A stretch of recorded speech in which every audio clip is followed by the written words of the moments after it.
Malawi Today.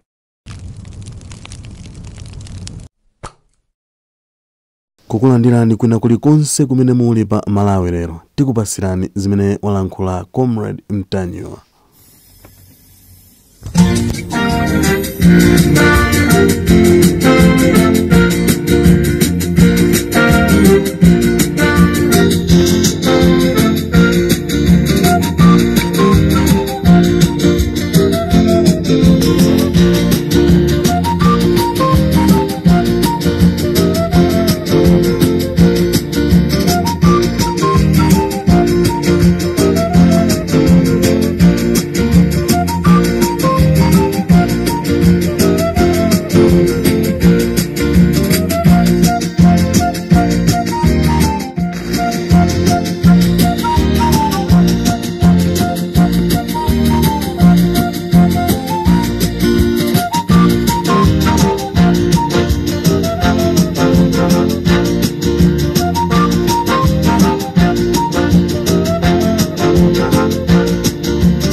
Chigawo chakumadzulo pa Limpopo FM ndi Comrade Mtanyiwa. Amalawi ndabwera ndi uthenga umene mawa ndikhale ndikutambasula bwinobwino, koma ndikufuna ndikuwuzeni zimene zikuchitika. Maplani amene akukonza Malawi Congress Party. Uthengawu ndikufuna upite kwa Malawi wina aliyense amene akakhala amayankhula zonena kuti akuvutika.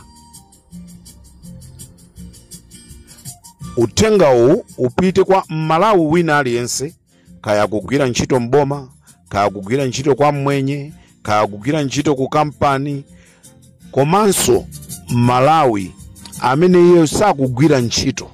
Chimene amadalira ndikunena kuti tikalima tipeza mbewu, tikagulisa ndikupeza chokudya, ndikuona kuti moyo wa tsiku ndi tsiku ukhala bwanji. Ndifuna ndipereke uthenga umenewu. Ndizatambasula mawa mamawa, koma ndikufuna wina aliyense akhale akulingalira pamene akugona. Uthengawu ndangopeza pompano. Malawi Congress Party ili ndi maplani olepheretsa chisankho chimene amalawi ambiri tachikonzekera kuti chichitika 2025 pa 16 September. Chisankho chikufuna chisinthidwe, chisankho kuti chizakhale chaka cha mawa mu February. Ndibwera ndi mmene ainakewo akunamizirana. Ndifuna Malawi mukhale mukukambirana kunena kuti ngati MCP ibwere ndi ganizo limene lili. Ife Amalawi amene tatopa kale tipange bwanji. Amalawi, this is the right time kunena kuti tipite pa msewu tonse, osamsira Boni Kalindo, osamsira Mtanyiwa, osamsira Richard Mphepo, osasira Masauko Banda, osasira Lighton Mangochi, Simsokwe. Tipite pa ground, ndicho linga chonena kuti Lazarus Chakwera ndi MCP akuyeneka kuti anyamuke azipita. Enough is enough. Ineso mundipa. Ndikuti ineso mundipa. Situkulola kunena kuti chisankho chizachitike February. Zifukwa zimene akunena kuti zisankho zichitike February, Amalawi mawa ndikubwera ndi nkhani yonse pa Limpopo FM. Koma ndati ndikusineni khutu mukamagona muzidziwa kunena kuti MCP ikupanga strategy yonena kuti itiuza Malawi kunena kuti chisankho chimene timachiyembekeza kuti chichitike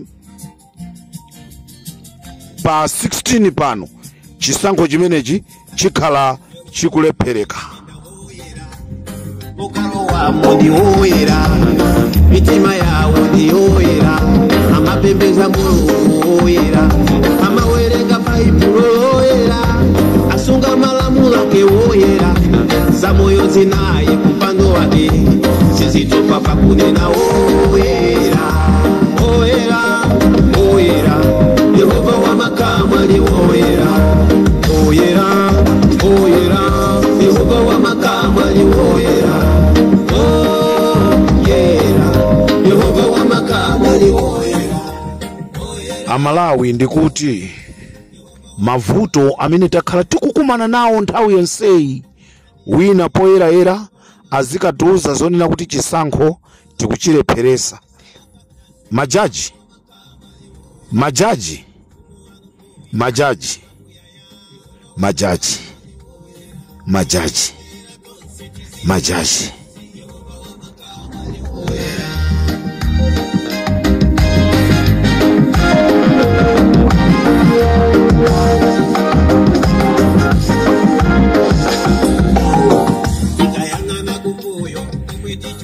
ndikufuna kuyankhula kwamaliza.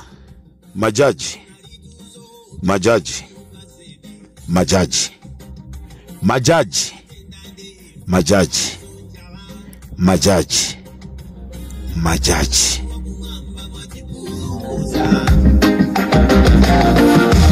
Tikunena pano wanzatu wa imanda aligode zitantauza kuti ndifewo ulungama ai ai ai koma ndi chisomo chake kuti tifike lero. ndikateronso pa Limpopo FM tisiyane pomwe patikumane mawa mamawa nkhanga zaona za mawa zikubwera mamawa. Ndikufuna Amalawi ndikulongosolereni mapulani amene apanga Malawi Congress Party. This is Comrade Ntanywa on Limpopo FM. Simon Terera Nyani. Yehova wa makamu ali oyera oyera oyera Yehova wa makamu ali oyera mandimenyera ngungu wadani yagulira Yehova wa makamu ali oyera mandifula matope mandisiya patatu Yehova wa makamu ali oyera